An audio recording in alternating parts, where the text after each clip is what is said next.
News presenter Samia সরকার। ছাত্র জনতা আন্দোলনে বাংলাদেশ থেকে আমরা অন্যায়কে দূর করেছি। আমি ব্যক্তি হিসাবে বলবো না শেখ হাসিনা পলায়ন করে গেছে, শুধু তার বিষয়ে আমি সে কথা বলতে আসি নাই। আমি বলেছি যে ছাত্র জনতা বাংলাদেশে স্বাধীনতা পুনঃপ্রতিষ্ঠিত করেছে, তারা সত্যকে পুনঃপ্রতিষ্ঠিত করেছে, তারা জনগণের অধিকারকে পুনঃপ্রতিষ্ঠা করেছে, তারা ভোটের অধিকারকে পুনঃপ্রতিষ্ঠা করেছে। এটাই হচ্ছে বড় কথা। এই জন্য আমরা ছাত্র জনতাকে অভিনন্দন জানাই। রাজনীতিকে কখনো কলুষিত হতে দেওয়া যাবে না। যারা রাজনীতিকে কলুষিত করে আপনারা তাদেরকে প্রশ্ন করুন, আপনারা কথা বলুন।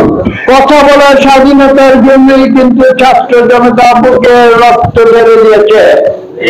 আজকে সেই কথা বলার স্বাধীনতা, ভোটের স্বাধীনতা আমরা ফিরে পেয়েছি। তো অন্যায় করলে আপনারা তাকে প্রশ্ন করুন, আইনের হাতে সোপর্দ করুন। আমি ক্ষমতার জন্য রাজনীতি করি না, আপনারা জানেন। কিন্তু যদি ভবিষ্যতে জনগণ আমার দলকে যদি এই দেশ পরিচালনার দায়িত্ব দেয়, আমি একটি কাজ করব, চেষ্টা করব। অথচ আমি জানি না আমি ততদিন বেঁচে থাকবো কিনা, কিন্তু এটা আমার ইচ্ছা।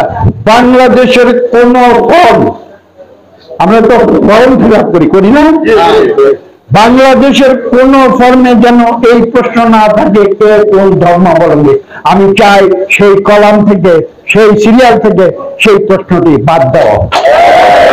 আমরা বাংলাদেশি, আমরা একজন মানুষ, সেটাই কি আমাদের যথেষ্ট পরিচয় নয়?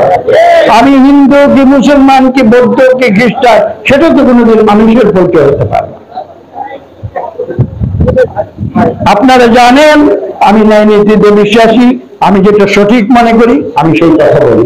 মানুষ সেটা কে কি পছন্দ করলো না করলো, কি বললো না বললো, কথা আমার কিছু আসে না।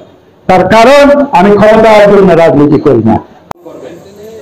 আর যদি না হয় তবে কিন্তু আমরা ধরা পড়ে। যাদবকর স্যারকে ওনার মূল্যবান 4 জনকে স্যারকে পুনঃ বরণ করার জন্য